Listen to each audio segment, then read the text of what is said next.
Today on the podcast, we welcome the brilliant Vlad Brauter. Vlad is an expert in strategic studies and international security. Given the unfolding tragedy in Ukraine, this episode will cover the strategy of that conflict, the terrible nature of war, in all of its complexities. Before I start, we thought we would leave you with two quotes for inspiration. JFK once said, "Our most basic common link is that we all inhabit this small planet. We all breathe the same air, we all cherish our children's future, and we are all mortal." And there is a much more simple one, which is well known now. Slavia, Ukraine. Enjoy the episode. So welcome to the Discover Reading podcast, Vlad. Obviously, the timing of this is pretty tragically perfect in a way, given your kind of expertise and strategy. But before we dive too much into Ukraine and the grey zone of warfare and all of that, first of all, we'll start with our opening question. Who are you, Vlad, and what do you do? Hi, Chris. Hi, Phil. Thank you for having me on your podcast. I mean, that's not necessarily an opening question. It's quite an existential question, right? I immediately jumped straight into it. So I'm Vladimir Rauta. I'm a lecturer in politics and international relations here at the University of Reading with the politics department. I look at sort of conflict, contemporary conflict, with a specialism in conflict delegation, more popularly known as proxy conflicts. I have a PhD from the University of Nottingham, and that's me. That's great. And obviously, when we were organising this podcast a few weeks ago, we were going to talk more generally about kind of strategic studies and your areas of research. But obviously, just over a week ago, Russia's invaded Ukraine, so I think that's going to be a big area that we talk about. So there's lots to say on this, but as a kind of a first question, we wondered what your thoughts were on whether this is a kind of return to conventional warfare, or is it a much more complex situation than we've ever seen before? I think that's a very good question to sort of kick off the conversation. And I think, because I'm an academic, I could invite both of you to think about how do we understand conventional, right? I mean, in a way, it is a return to what? What do we think that is conventional? Fighting conflicts with tanks, well, that had not necessarily vanished. Are we thinking of conventional as a state versus state conflict? Yes, that is perhaps what a lot of us might think as conventional, but then again, those are quite rare events. Right. So if we look at data on conflict, we see that for a long time, the most prominent form of conflict was internal violence, right? So civil wars. And in fact, perhaps that made them the conventional form of conflict and not state to state. However we want to think about this, I think it is a bit of a turning point towards what clearly we don't know. We are so essentially a week, we're at the start of the second week of this conflict. So a lot of sort of perhaps questions to be asked than answers to be given to the question of whether we see a return to anything conventional, right? And I thought that was quite an interesting phrase which you mentioned, turning point, Vlad. So in my lectures, my master's course, this is the question which has been popping up, a turning point to what exactly? Well, we still don't know. But I mean, it's interesting because, we said, Russia's invasion of Ukraine. Arguably, you could argue that Russia invaded Ukraine before in 2014 with the annexation of Crimea. But I guess you could say the kind of public and media perception, this definitely marks a turning point. And perhaps because obviously, there's been fighting in the eastern part of Ukraine. But is this perhaps, if you want, the return to the European theatre of what you'd call large-scale war? So an all-out assault on various cities with quite terrifying military means. And Is that, what we've seen a return to? And of course, secondly, is there a wider concern in terms of just how far can this escalate? Will this be confined to Ukraine, or can it go wider than that? Okay. I like your questions. So, I mean, let's reiterate this, right? A turning point, but for what? I would agree with you in the sense that this is a sort of a return to large-scale warfare, which indeed Europe has not seen since the end of World War II, which was 1945. What happens in the Balkans, of course, was sort of horrendous in terms of in the 90s, right? In terms of sort of human atrocities and scale of fighting, and it combined elements of conventional and sort of unconventional warfare. You had sort of Nato intervention through air power, but a state sort of essentially invading another state is something that perhaps Europeans and Americans, or sort of the West, have thought as already sort of a thing of the past. So yes, we are seeing something that we have not seen for a long time. Now, whether this is going to be the norm, who knows? And obviously, we hope not, right? Now, your second part of the second part of your question was or concerned sort of escalation and whether this sort of has potential to spill over Ukraine. And I guess this is the question on everyone's minds. How will this react? First of all, we can ask questions of, is this just about Ukraine? And perhaps it is not, given that whenever Vladimir Putin was making commentaries on Ukraine and NATO, there was an immediate sort of clause to that, and of course Romania and Poland, right, with the sort of missile systems. And then the follow-up was, well, all of Eastern Europe, which had joined NATO and had sort of faced the West.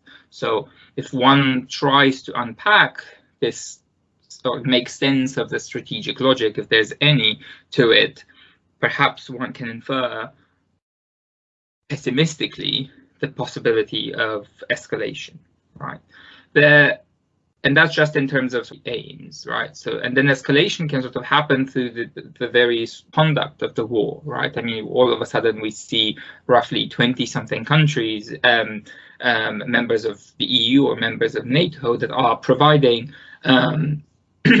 significant sort of lethal support to Ukraine. This was something against which Vladimir Putin warned from the very beginning, right?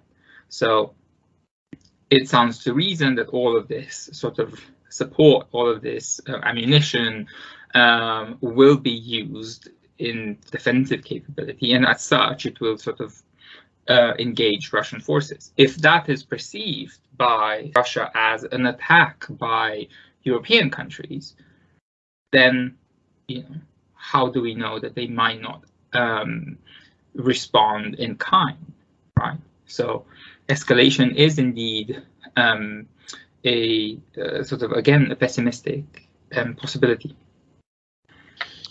Okay, yeah, and as you say, it's all part of kind of what people are trying to work out, like what is the strategic logic, as you said, like, so we're all reading the news constantly, all the different articles, and one of the things is, what is the strategic logic? The other thing is, what is Putin thinking, and also why is it happening now?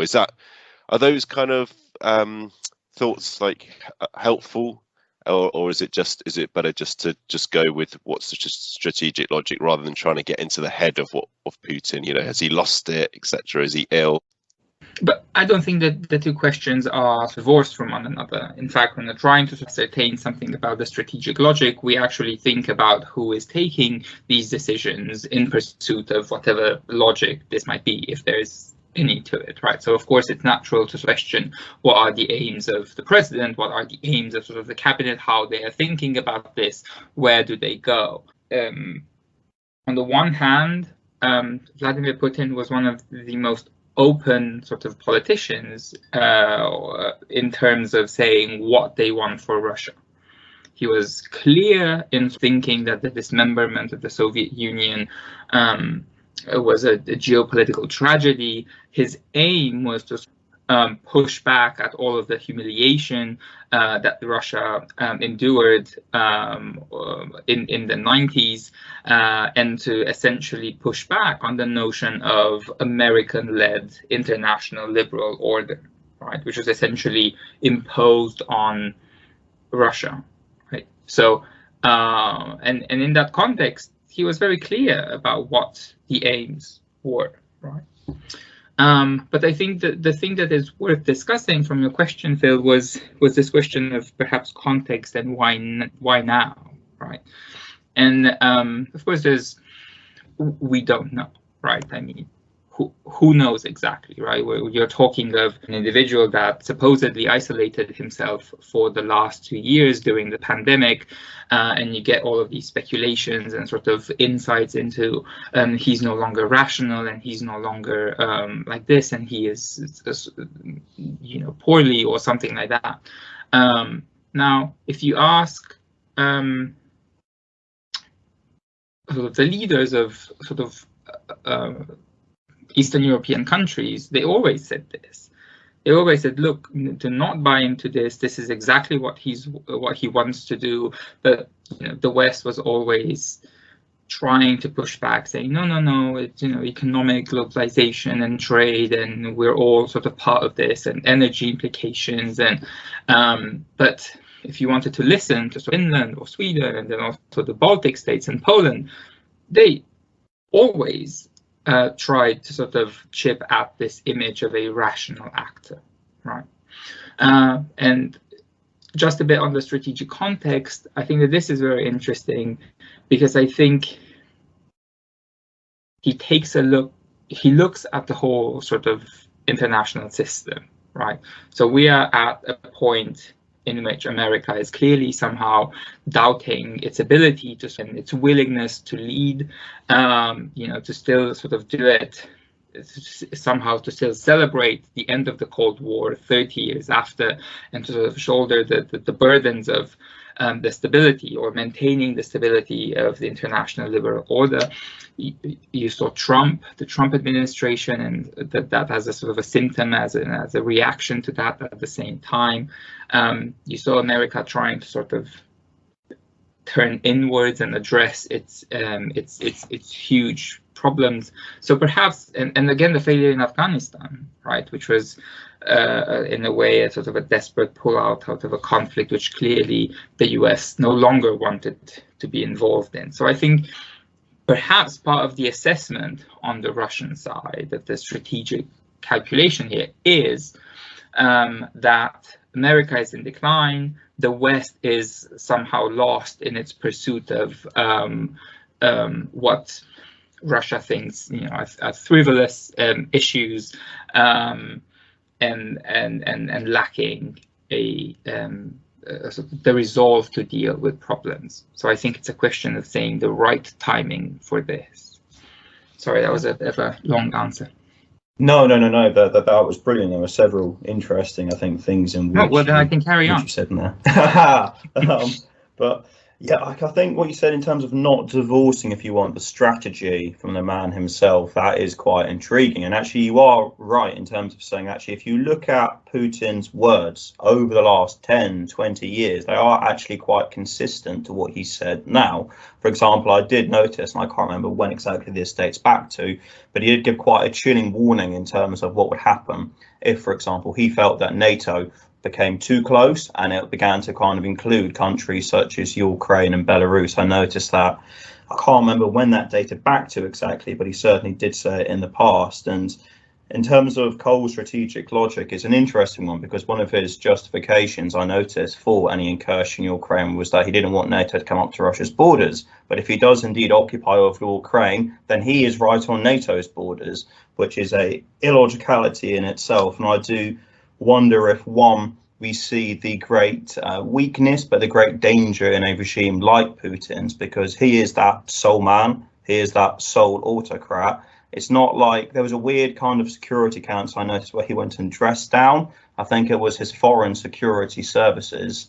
One of the questions or some kind of information, it was quite a weird public dressing down. Do you think this is one of the weaknesses and dangers in terms of that we kind of in the West, we perceive, if you want, our leadership through quite a democratic lens, where there's constant challenges to the person or the people in charge, is one of the dangers here, which is Putin doesn't have those same kind of pressures upon him. He doesn't have those same people asking him those critical questions, and that's been true for the last 20 years. Is that something which makes the situation more dangerous, potentially? That could be one way of sort of viewing it, but let's take a step back, right? So I think this is a very good question, and obviously for all of us listening to us and potential future students, I'm in the middle of sort of delivering a Part 2 module called Russia and the World. This is something that we've developed with our colleagues in economics, and so they delivered the first sort of 3 lectures on what it meant for Russia to transition from a socialist or communist and communist economy to sort of the liberal order, and then we have some sort of guest speakers that actually detail a lot on how, or discuss over a course of 3 lectures, how the Russian foreign policy is developed, right? And this is where we're going to, where we're getting to your question, right? And because you phrase the question in a way that says, well, Putin is the only one who decides. And yes, obviously, right? This is an autocracy, freedom scores, freedom index, almost into the minus, no sort of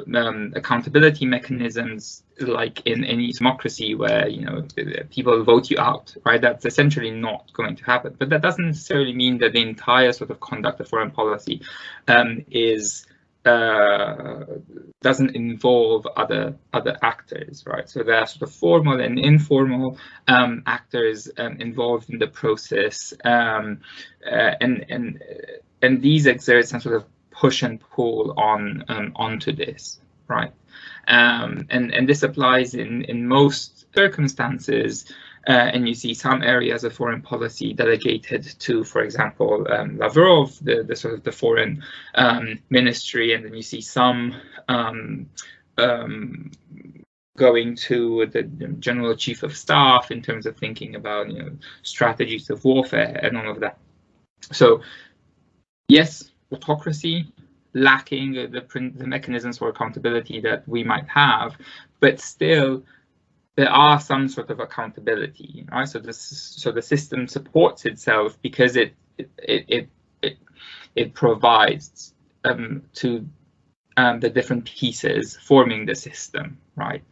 Now, having just said that, there is a lot coming out in the press that the decision to invade was, or at least a shocking one for everyone in all of these different institutions, right? So that it took everyone by surprise. So, and I've got kind of maybe a bit of a naive, simplistic question as a follow-up, but kind of thinking about Russia and then taking on NATO and the US, the initial feeling for me is that is that really kind of a fight that they think that they can win? It seems quite unequal. And yeah, as I say, I might be looking at this through a naive lens, but has Putin got, is it kind of allies or kind of nuclear capabilities that actually makes him think that, yeah, I've got the power to take on NATO and the US? So he doesn't have the network of allies that the West has. Right, so I mean, even during the Cold War, the Warsaw Pact was not the sort of the equivalent of what NATO was, and it was not necessarily strung together and brought together, but by the same sort of commitment to this, right? So for the last 30 years, Russia has essentially lacked all of that, right? All of the systems and the networks of alliances. And if you look at the sort of the recent voting patterns in the UN General Assembly in terms of condemning this, who was with Russia? Venezuela, Eritrea, Syria, maybe North Korea, I don't remember. And if these are your allies, well then, there you have it. So that's a question on sort of allies. Right. Now, the question on nuclear capabilities, that's where the problem is it becomes serious, because Russia has a serious nuclear arsenal in which it has invested, which it had inherited from the Soviet Union, and which has allowed it to sort of still be considered a great power, right? In that way. So yes. Okay, and then just based upon what you said there, Vlad, do you think maybe to kind of switch to the NATO strategy, that in a way NATO finds itself here in an unbelievably difficult situation? Because I noticed in one of Putin's speeches just before the invasion, he threatened, if you want, I think, the return of days or the kind of scenes which you've never experienced in your history. And based upon everything which you just said about Putin, this is not a man who makes those threats lightly. So if you want, do you think the NATO strategy here is quite pragmatic, it's quite smart, and it's maybe quite well planned in terms of trying to isolate Russia economically, politically, give Ukrainians, the brave Ukrainians, everything they need to resist this internally, but at the same time, you do all of that, you isolate the regime, and you also quite cannily prevent this spilling out into a wider nuclear conflict for obvious reasons. Yeah. So there's different ways to think about this. So on the one hand, obviously, this is a huge challenge for NATO, right? It is a challenge because it essentially has to deal with a conflict in which it cannot get involved because it lacks any sort of legitimate basis to be involved, and also because if it does get involved, then we are talking of large-scale conflict in Europe, right? So I don't like to sort of step into characterizing this as sort of World War III, but that's the logic there. All of a sudden, you essentially have NATO with its allies, sort of, and Russia on the other hand. So from that point of view, that's a non-starter. This is why the Biden administration was very clear that the US and NATO will not engage in any form of active combat in this, right? It will try to take measures in the clearest possible way, so that they avoid engagement and involvement in the conflict itself. So that's why this problem is that's why the situation is a huge challenge for NATO.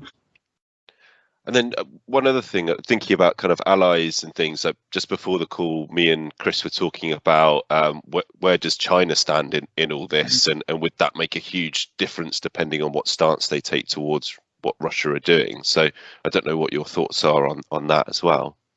So I think everyone has sort of been trying to understand what China is saying, and at the same time trying to understand, for example, why India was so abstained from a sort of a clear criticism of this. And I think that's the right question to ask. Let's not forget that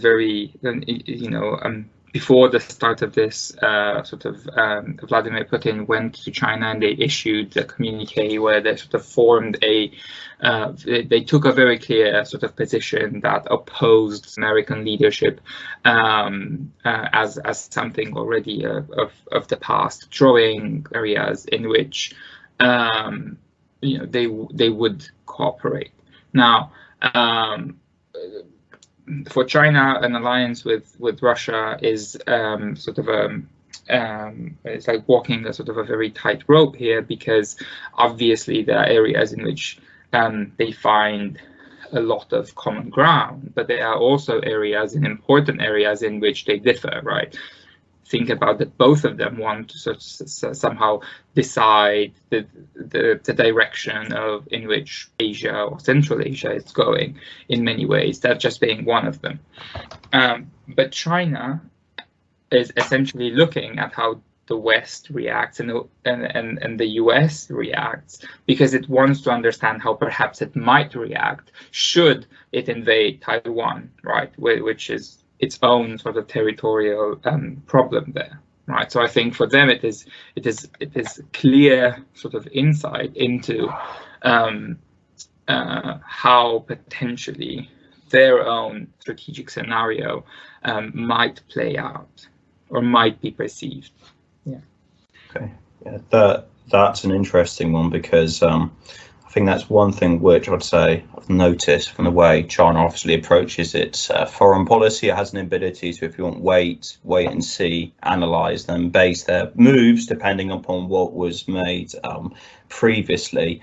And there's been kind of a little bit of talk as well in terms of can Russia use the equivalent of SWIFT, which I believe China might have. I'm not really an expert in that. I don't know if any person kind of an expert in that potential movement. But do you think as well there's also a difficulty for China in terms of the fact that China's currently prospering quite a lot from the way the world is currently ordered? So therefore it's not necessarily in China's interest to see a huge disruption to the way the world is currently structured, in order, if you think about things such as trade, current policy. Is that fair, or do you kind of think that's something which China is just going to go and weigh up in their strategic thinking, depending upon which way they go in this?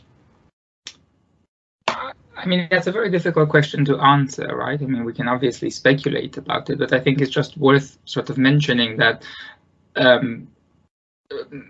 decisions are sort of negotiated and retaken and reconsidered, quite often. It's not like all of a sudden you're committed to this one way, one course, and then you're sort of inflexible and you don't tap into the realities surrounding it, right? So I mean, if you don't, then clearly you're a very bad strategist.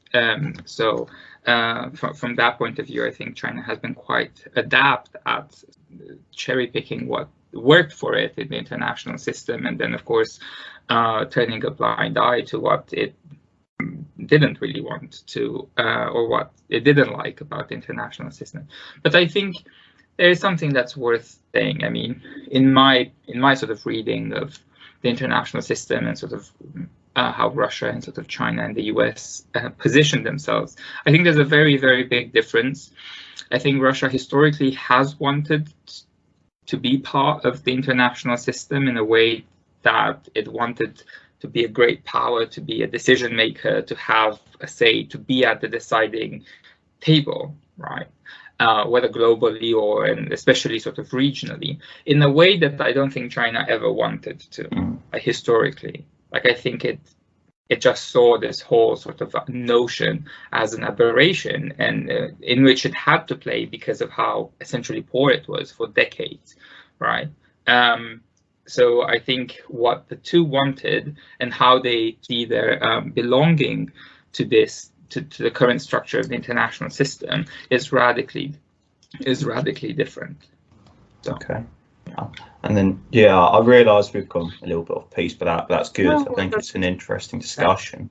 But seeing as you mentioned in terms of that long-term strategy from China, this is one which has always been fascinating, because I guess if you want, in popular perception, the concerns about China is definitely some things which have cropped up more in most public's mind over the last 5-10 years, perhaps sparked by what happened in Hong Kong. And definitely if you look back at, say, the 90s, the disastrous prediction of the end of history, there was this kind of thought and this mindset that if you open up your markets, I'm not saying it's the right or wrong decision, but if you open up your markets, you engage with China, you will not only change them economically, but you'll change them politically. And certainly that political part is something where it looks like that hasn't necessarily happened. But are we also going to see, in terms of what China, waiting, watching, we're also going to see over the next few years just how effective these economic sanctions are, just how much change you can really force on another country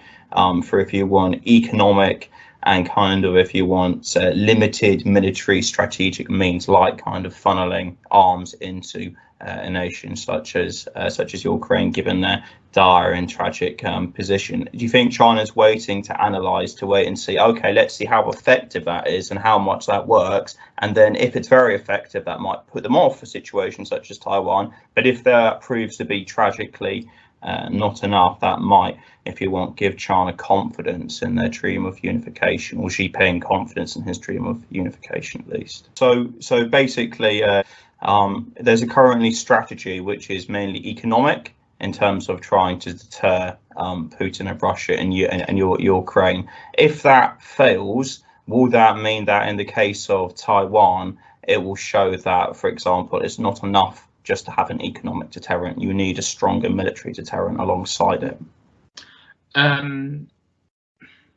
Again, I think the situations are different given sort of Taiwan's sort of network of alliances and sort of the relationship it has with the United States and the commitments that they might have. And I think the US's reaction would definitely be different than the current context. But I think obviously what makes sort of sanctions successful, one could think logically, right, that you have two sort of sticks. One is economic sanctions, and to make sure that it is effective, you bring some sort of other element to it, which of course if it's military power, then yes. But I think sanctions on their own act as obviously they're sort of a tool of punishment, but they're also an opportunity here, and this is exactly what happened to Russia after 2014. It learned how to sort of evade sanctions, what parts of their economy to sanction-proof, and then it also allowed areas of the Russian economy in a way to thrive, because instead of sort of accessing international markets, they were forced to somehow find a solution back home. And this is perhaps why the effect of the sanctions in 2014 were not the sort of the right deterrent. Yeah. Interesting. And I hope you don't mind us just throwing sort of questions about the conflict as you talk. Sort of more and more things just come to mind. But one thing I was thinking is during certainly the first days of the invasion of Ukraine, that there was a lot of news stories about how it's not going as well as Russia might have hoped and that kind of thing. And I started to feel a bit like, are they just trying to find something kind of positive in a very, very negative situation? And is that in its own way kind of twisting things a bit? And I suppose I'm left thinking, what are the chances that Ukraine can stand up to Russia militarily with the backing of these weapons that are being sent to them, or is it more just a question of time, really, and that they will be taken over? I think it is a question of time, right? It is a question of resolve. I mean, I think everyone was, not surprised, but because it is a sort of the normal reaction. Your country is invaded, and you have to defend yourself. But this was most certainly a thing that Russia miscalculated, because they just assumed that the Ukrainians will just remove sort of Zelensky, put in someone, and we're going to carry on with our lives. And that's clearly not the case, right? And that's why obviously everyone sort of went behind Ukraine, not least also because this is an illegal act of aggression, right, on behalf of Russia. So there's a question of resolve. There's a question of sort of time. Will these sort of will this support arrive in time? Will it be continuous? Will it be consistent? Is it a one-off? The West, as Russia has been thinking about this, the West has a very short attention span, right? It tends to tire very quickly of these problems, and it has to sort of think about its own internal sort of divisions, right? So who knows? Right? I mean, this morning in the New York Times, the Ukrainian leadership penned an open letter to sort of the West, and they literally said, "Do not tell us that military assistance is on its way. Give it to us."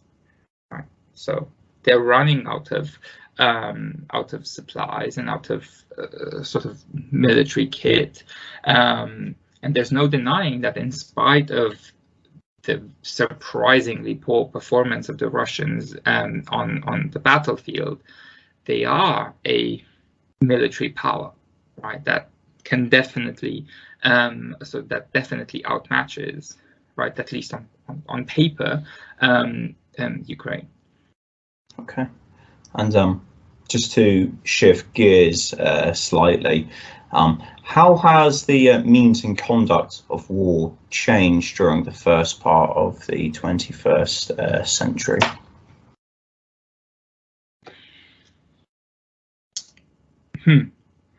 I think this question is always one that's been puzzling conflict researchers, strategists, international security specialists, because there's a genuine tendency to sort of immediately infer big, broad shifts and changes once something happens, right?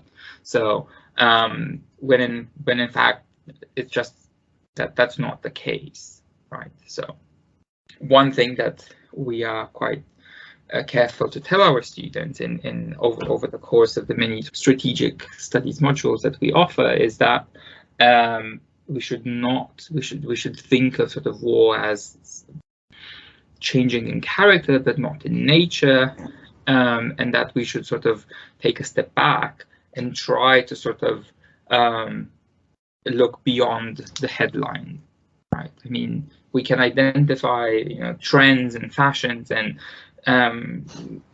even in terms of where we are looking at. The 90s were all about sort of the Balkans and sort of Africa. The 2000s were about child soldiers, and then the Arab Spring came with it, the focus on the Middle East. Now we speak of sort of mercenaries again, and sort of private military corporations, and we're now preoccupied with conflict in Europe. They no doubt were sort of significant aspects in their own right, but did they sort of individually mark this sort of element of change? Perhaps they didn't, right? So I'm not entirely sure how to answer your question other than sort of invite a bit more reflection and caution when we sort of make assessments around what essentially has changed, right? And just think about the question that you asked at the very beginning of our what is now a very successful podcast recording. Right, you asked me, is this we see sort of conventional conflict returning, right? Well, if we see it, then is this entirely new, or is this sort of like it was there in the background? It was something that was an option and was a tool in the foreign policy, on the foreign policy menu of certain states, right? So that's interesting. I suppose one way that the world has changed in the last 10-20 years is the proliferation of people having mobile phones and access to the internet. And one article that I did read on a more kind of civilian take on conflict is that actually there's so many Russians and Ukrainians who don't live in Russia, who have relations in Russia, who might be then texting or messaging what's really going on to their relations. And would that change things? Because you hear Putin saying it's neo-Nazis in Ukraine, and it's so frustrating to hear these kind of lies. But then, is there a way of cutting through that with technology that is a new thing in the modern world? Look, I think your question deserves a different sort of answer, because perhaps it points to the need of sort of understanding all of these issues that belong to sort of military strategy or foreign policy, with a sense of sort of culture, history, and sort of society. At no point, never did Russians or Ukrainians or people living in Eastern Europe were oblivious of what was happening, right? I mean, perhaps that's the only lesson, or one of the main lessons coming out of decades of communism, to sort of understand that there's a big gulf between the official public narrative and what is actually going on the ground, right? So I don't think that your average Russian is unaware of this. If perhaps they might not but I obviously connected to the internet, and I was reading something that mentioned how many news searches there were for some information that was linked to the BBC, which naturally now has been immediately banned in Russia because of its coverage, right? So people want to sort of understand one clear sources of information. They know exactly the types of sources of information that is blurred out on TV mostly, right, with sort of Sputnik and Russia Today. So I think that with that in mind, obviously social media and sort of Telegram and all of these apps facilitate access to actual fact-based information. Yeah.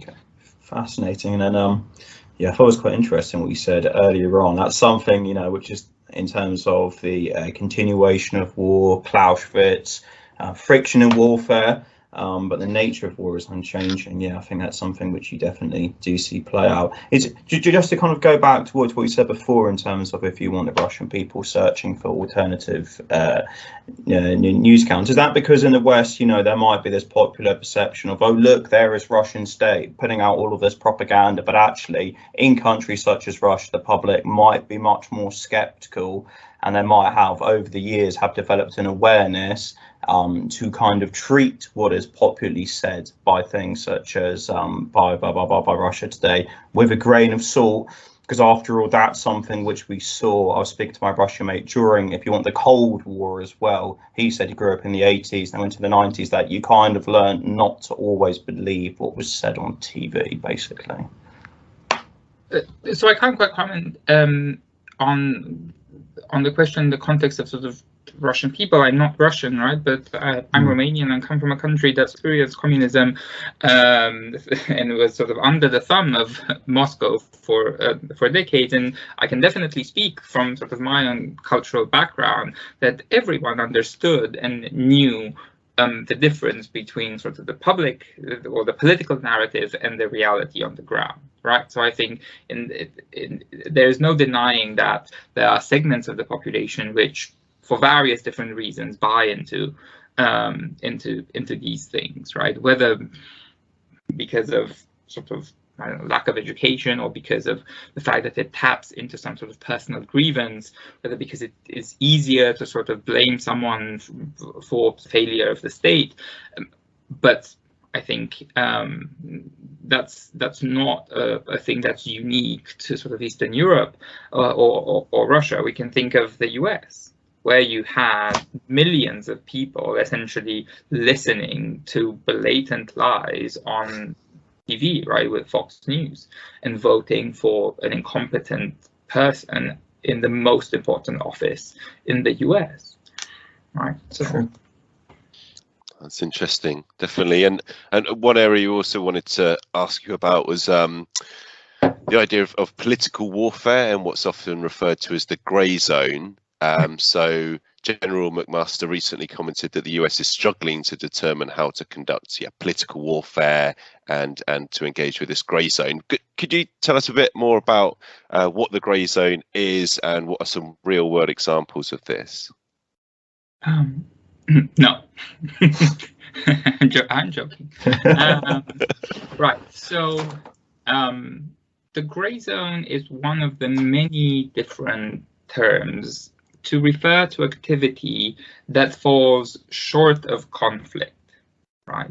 So adversaries and enemies have for long tried to engage one another in ways that fell short of war for various different reasons, right? Lacking capability, perhaps lacking too much capability, and thinking about sort of the disastrous consequences of large-scale conflict, and in trying to develop some sort of repertoire to sort of engage your adversary or your enemy, states develop different sort of tools, right? They usually sit within sort of covert action. They are sort of economic, political or military in character, and they can be sort of anything from economic sabotage to propaganda, disinformation, misinformation, sometimes even a political assassination, and of course paramilitary activity, right? So the sponsorship of rebels, right, which was one of the main features of the Cold War. So in a way, the gray zone has always been part of the fabric of international relations, and chiefly after 1945. And you have political warfare essentially being talked about and embedded in American sort of national security very, very early on. Right, it is introduced as soon as George Kennan sends his long telegram to Washington, sort of telling them that, look, we have to contain Russia, we cannot sort of defeat them, the Soviet Union, right? And it is within this broad umbrella of political warfare that we've seen these types of activities, and they've carried on once the sort of the Cold War ended, and they somehow re-emerged around, of course, 2014 with the annexation of Crimea, which didn't involve troops. It involved sort of these little green men, which were, of course, Russian special forces lacking identifiable insignia, but it at the same time involved sort of disinformation, propaganda, activity in the sort of cyber domain, and all of these. Again, at that time we spoke of a sort of a moment of, oh my God, everything is something new. The warfare is changing away from traditional combat into this sort of hybrid war, gray zone, ambiguous warfare, non-linear warfare, however you want it. There's loads of alternatives to think about it, right? But in essence, it captures sort of activities that fall short of conflict, but which still have some sort of coercive purposes, which still seek to inflict some sort of damage in some way. Right. And you mentioned cyber. So cyber warfare, if you want to kind of call it that, is that a relatively dangerous one? Because at points there can be, if you want, a thin dividing line between what you might just do, and if you want to build up to a war, what we call disinformation, using bots to create significant amounts of disinformation for your opponent, something which is much more, if you want, directly aggressive, such as, for example, bringing down some kind of energy plant somewhere. Is cyber quite a tricky one at points to go and work out where that dividing line is between, say, the kind of, if you want, the disinformation side of things and acts which are much more aggressive? I would agree with you, right? So I think it is quite tricky. For example, that's why we haven't seen much cyber now for the first week or so of the Russian invasion. And the reason, and neither from sort of the Russians, not from the Ukrainians, in large part because the huge potential of this being interpreted as sort of acts of a sort of escalation. Right, so the Ukrainians said that both considered, right, well, if we're going to do this, then clearly this could be sort of misinterpreted, and as such, it could sort of push both sides to even more horrifying sort of levels of engagement, right? But the problem with cyber is that it really depends exactly what we are looking at. Are we talking about sort of electronic warfare? Are we talking just of sort of the weaponizing of social media, right, and sort of spreading of disinformation? Of course, this is something that we thought Russia was very good at, and we thought that it was going to somehow precede the invasion in order to create sort of confusion, which is, as an invading country, that's exactly the type of strategic environment you want to sort of create. But we haven't seen that. So, in fact, one of the interesting things, at least for the very start, is to sort of try and reconsider the degree to which sort of the Russian secret services or Russia is really that good at disinformation, because along in sort of 2014 and 2016 with the election of Donald Trump, one of the main sort of conclusions to come out of it is that Russia has developed this capability of sort of active disinformation that's super effective, and we saw some sort of question marks hanging over Brexit and sort of the campaign there, and what was happening on social media. But we don't see this being sort of developed at the same level in Ukraine, right? So.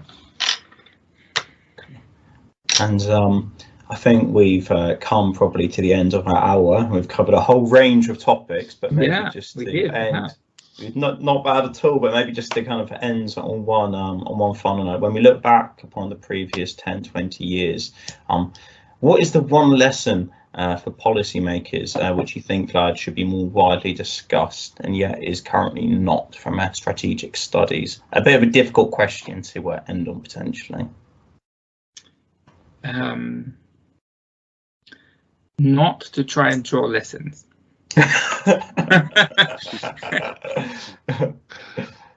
I think that would jump at me or to me as being the most important. Like, I think the assumption that lesson learning provides some sort of tools for the next war is useful in as much as, well, you sort of caveat this by understanding that perhaps the next war will be entirely different. So your lessons will not entirely be relevant. Okay, perfect. So avoid the trap of fighting the current war, not the last one. Exactly. Yeah, exactly. There you go. That's my answer to that question. How about you? Right, you are a student of international politics, right? What are your thoughts, Chris? I wasn't expecting to be put on the spot like that. After an hour of being put on the spot, I'd like to return the favor. So yeah, I think that is probably quite a valid lesson. I think there is a danger, and actually, because you mentioned fighting the last war, one thing which I did notice, because I'm currently looking at Afghanistan for my dissertation, is that so much of American military doctrine, I noticed when I was studying in the 70s, 80s and 90s, was all about avoiding a Vietnam situation. So it's all about quick wins, getting in there, doing things quickly, quick victories. All about, how can you, if you want, overwhelm a larger force with a smaller one. But that was all, if you want, based upon the Vietnam experience. And so I think avoiding the trappings of history, that might be my one. I think you have to be mindful of history. You have to be knowledgeable about history. You can't know nothing. You have to be aware about the history and geography, but avoiding the trappings of the past and dealing with each situation as it currently is. So, you kind of mentioned Taiwan, and we also discussed Ukraine. They're very different theatres, and what one lesson applies to one is not necessarily going to apply to the other. So yes, be aware of military doctrine, be aware of tactics, but avoid the traps of constantly being caught up in history. And just one more point on this, we see quite a lot of kind of UK politicians drawing upon the kind of Second World War and blah blah, all of this. Fine, Second World War is obviously for UK quite an inspirational moment, but we shouldn't necessarily always be kind of caught up with that same mindset. Very, very difficult one. So I guess I'd say learn from history, but don't be trapped by history. Very good. Phil? I was thinking, I don't know if this is actually answering the question, but I am sort of like our students. Sometimes we do not. Yes. Diversion into a different area. But I was thinking about, how far have we advanced with strategic studies, thinking about the psychology of people? I think that was one kind of last question that was forming in my mind towards the end of the podcast. It's just, how do we, can you even hope to understand someone who is threatening nuclear war? It seems so completely like I can't even relate to that as a person and where that psychology would come from. Do you feel like we're in a better place to understand that now, or it's like just don't question it, go on the facts? I mean, there's a lot of research on that sits at the intersection of sort of psychology and sort of international relations and understanding decision-making processes by thinking not just in abstract terms as states being these rational actors. And who says that? States are led by people with emotions and sort of thought processes and good days and bad days, right? So I mean, it is in one of the biggest disservices that perhaps international relations theory has given us, is to sort of just try and think in abstract, right?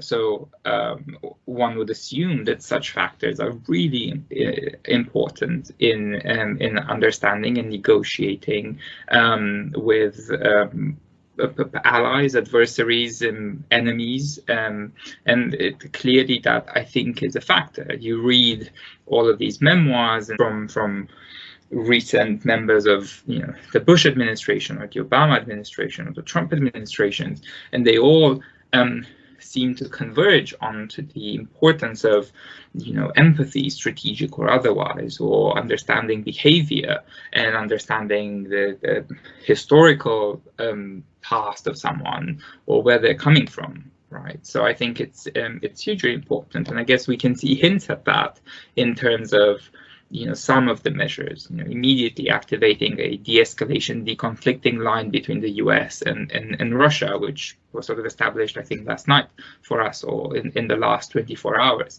That taps into the urgency of trying to sort of do something about it and trying to understand the other side, right? But I saw what you did there. I asked you a question and you did not answer my question. You asked me a question. You should go into politics. Yes. yes. I saw right through you. Don't you worry. Oh, Chris has got his hand up there. On to Chris. Yeah. So just from mine and Phil's side, Vlad, thank you so much for all of your time. It's very much. Thank you for having me. I hope we break the internet. Thank you. Thank you.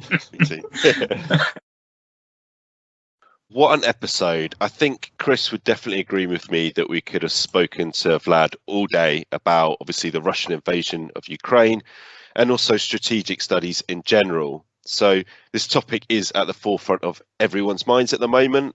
So we're very fortunate to have been able to speak to Vlad. So a massive thank you to him for a really full hour of intense discussion. We hope you found it really, really useful and insightful like we did. And we'd like to say thank you for listening, and also that our thoughts are with the brave people of Ukraine.